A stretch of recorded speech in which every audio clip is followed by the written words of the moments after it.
Sami and Yotam, welcome. Thank you for joining me. Let's talk about food now and how it's become a major part of the zeitgeist.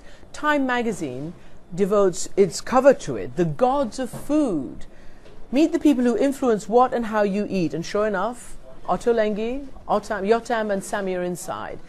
The world is getting so small at the moment, and people are looking for the next thing all the time. And I think this is why you see different kind of parts of the world shine in their cuisine, because, you know, they have the platform to do it. People really want to show off their culture through their food because it's the one identifying feature that any person in another place can understand. So it's an international language, so it's very easy to talk this language. It's also a way to express yourself and basically show off. Yeah. But what about the food? What about hummus? There's a bit of an argument between Israelis and Jews, Arabs and Palestinians over who owns hummus. Yeah. And who owns the falafel sandwich? It's so difficult because in the Middle East, as people normally know, everything is very fraught and with emotions, with history, and the food still, you know, has the same kind of treatment. You know, people see their food as part of their heritage, and just as they see the land and the history and the stories. So, you know, with food, they can argue, you know, who was the first to eat hummus or make hummus, and who makes the best falafel, whether it's Jews or Arabs. So it becomes political immediately, and it can become difficult, but it can also be fun. If you go back to in history, you will never find out. I think it's Arabs. Okay, well, that's magnanimous of you. Do people project onto you their politics? Do they see you somehow as peacemakers through food, as a bridge builder? People see hope. People see this kind of weird connection between a Jew and a Muslim.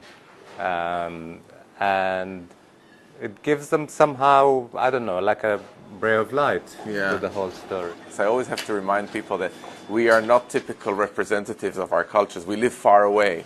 So in a way, our friendship hadn't had to suffer all the stresses that it might have had to suffer if we were back in Jerusalem or Palestine or Israel. You know, it's a very different kind of relationship, but we just became very good friends. Could you have done this joint enterprise, a Jew and an Arab, in Jerusalem or in Palestine? I don't think so. I mean, we could be friends, but not business partners.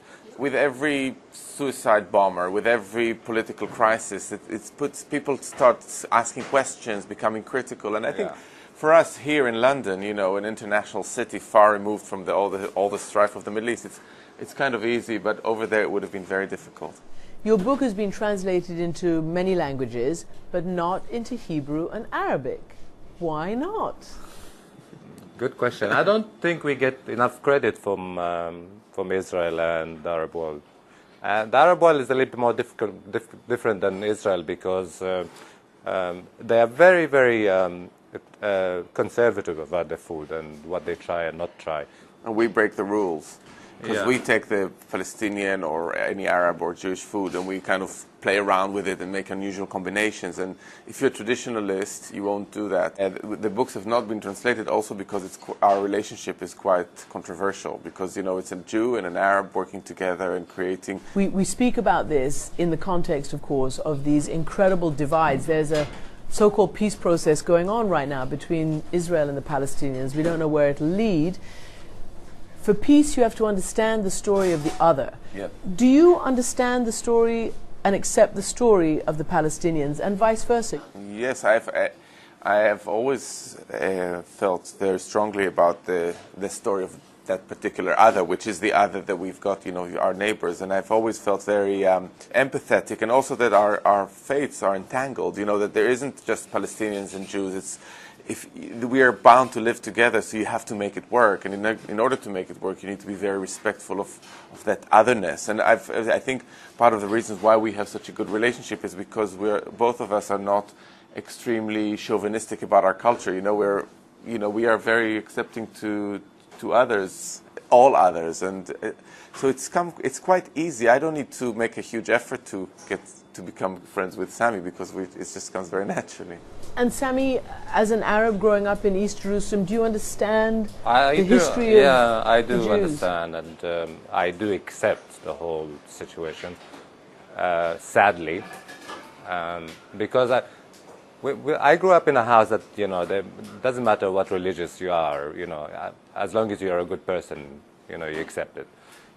Now that I went they still accept, but the life is so difficult that you can hear this kind of tone of voice every time they mention Israelis, because the situation is not very nice. It's very challenging with a wall that has been erected around Jerusalem for people, for Palestinians to conduct their daily lives. So in the past, it might have been more theoretical. Now it really affects everyday life, every movement. So it's hard not to be bitter about it.